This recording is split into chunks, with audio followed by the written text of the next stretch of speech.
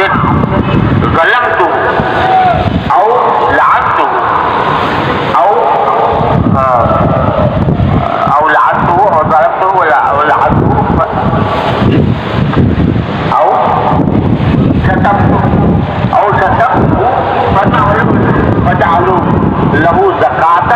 وقربة تقربه بها الیہ. جس کے معنی یہ ہے کہ یا اللہ تعالیٰ سے دعا کر سرکار دعا ہے کہ اللہ میں نے اگر آپ نے جیسے بچے یا بچی میں نے کوئی ہم تلفی کی اس کو میں نے تکلیف پہنچائی ہو یا اس کو میں نے لعنت کی ہو یا میں نے اس کو گالی دی ہو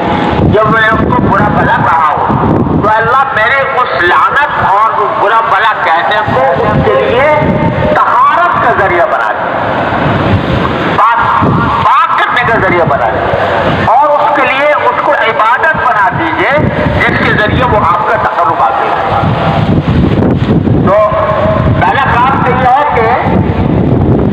جن کی حق تلفی ہوئی ہے ان سے معافی مانگیں. آپ معافی نامہ لوگوں کے سامنے بھیجے اپنے ملنے جلنے والوں سے زبانی یا تحریری طور پر معاف کرائے اور اس کے بعد بھی ہو سکتا ہے پتہ نہیں کتنے لوگوں کی میں نے حق تلفی کی ہو مجھے یاد بھی نہ ہو، کس کی میں نے برائی کی ہو، کس کی میں نے غیبت کی ہو، کس کا میں نے اور تکلیف پہنچائی ہو، کسی کو میں نے اس کی دل آزاری کی ہو تو اس کے لیے دعا تلقین فرما دے سرکار عالم صلی اللہ علیہ وسلم کہ اللہ میں نے جس کسی شخص کو تکلیف پہنچائی ہو یا لعنت کی ہو یا میں نے اس کو ظلم کیا ہو یا اس کو میں نے برا بھلا کہا ہو یا میں نے اس برا بھلا کہنے کو اور اس ظلم اور زیادتی کو اس کے حق میں رحمت بنا تھا. گویا آج میں یہ دعا کر رہا ہوں کہ آپ بجائے میرے اس برا بھلا کہنے کے بجائے میرے لعنت کرنے کے میری طرف سے جو دعا قبول فرما لے کہ اس کو آپ پاک فرما دیں ہر گناہ سے اور اس کی مغفرت فرما دیں اور اس کو اپنا تقرب اور قرب عطا فرما دیں. تو کوئی تحقیقت چھوڑا نہیں سرکار دو عالم صلی اللہ علیہ وسلم. ہمارے دامن کو صاف کرنے کے لیے ہمارے حساب و کتاب کو صاف کرنے کے لیے ہمارے نامہ اعمال کو صاف کرنے کے لیے کوئی طریقہ چھوڑا نہیں سرکار دو عالم صلی اللہ علیہ وسلم نے جو بتایا تھا. حقوق اللہ جو ہیں جو واجب ہیں ان کو ادا کر لو، ادا کرنے کی کوشش میں لگ جاؤ. بعض لوگ سوچتے ہیں سارے سال کا معاملہ ہے کیسے کریں گے، تو اپنی طرف سے شروع کرو اور کوشش شروع کرو. اگر 20 میں بند کرو اتفاق بھی ہو گیا 25 میں تم نے لکھی تمہارا فریضہ ادا ہو گیا، اللہ تعالیٰ انشاءاللہ معاف فرما دیں. اور جو بندے ہیں ان سے معافی مانگو اور ان سے حق تلفیوں کی معافی مانگنے کا جو بھی طریقہ ہو سکتا ہے وہ اختیار کرو اپنی طرف سے. اس کے بعد بھی اگر کچھ لوگ رہ جاتے ہیں کہ جن سے معافی نہیں مانگی گئی اور جن سے زیادتی کے کا کوئی تلافی نہیں کی گئی تو اس کے لیے یہ دعا کر لو یا اللہ جس سے میں نے حق تلفی کی ہو اس حق تلفی کو اس کے لیے رحمت بنا دیجئے، اس کو اپنے تقرب کا ذریعہ بنا دیجئے، اس کو اپنا قرب عطا فرمائے. تو کوئی کسر چھوڑی نہیں سرکار دو عالم صلی اللہ علیہ وسلم نے ہمیں پاک کرنے، گناہوں سے پاک کرنے، لوگوں کے حقوق سے پاک سے اور برا کرنے کی کوئی کسر سرکار دو عالم صلی اللہ علیہ وسلم نے چھوڑی نہیں. اب یہ اصلاح اگر باقی چاہتا ہے بندہ اپنی تو پھر اس سے تو گزرنا ہوگا، اس طریقے سے گزرنا ہوگا. پہلے اجمالی توبہ اور پھر یہ تفصیلی توبہ، یعنی تفصیلی توبہ کے معنی تکمیل اس توبہ کی، اس طریقے سے جیسے میں نے عرض کیا. اللہ تبارک و تعالیٰ اپنے فضل و کرم سے اپنے رحمت سے ہم سب کو اس کی توفیق عطا فرما دے کہ ہم اپنے سارے گناہوں کو دھو کر اور ان سے توبہ کر کے اور اس کی تفصیلی توبہ کر کے اللہ تبارک و تعالیٰ کی بارگاہ میں حاضر ہوں اس وقت جب کہ میں نہ کوئی پیسے ہوں گے، نہ مال ہوگا، نہ دینار ہوگا، نہ درہم ہوگا، وہ سب صرف اللہ تبارک و تعالیٰ کے کرم کے سہارے ہم ہوں گے. تو اللہ تبارک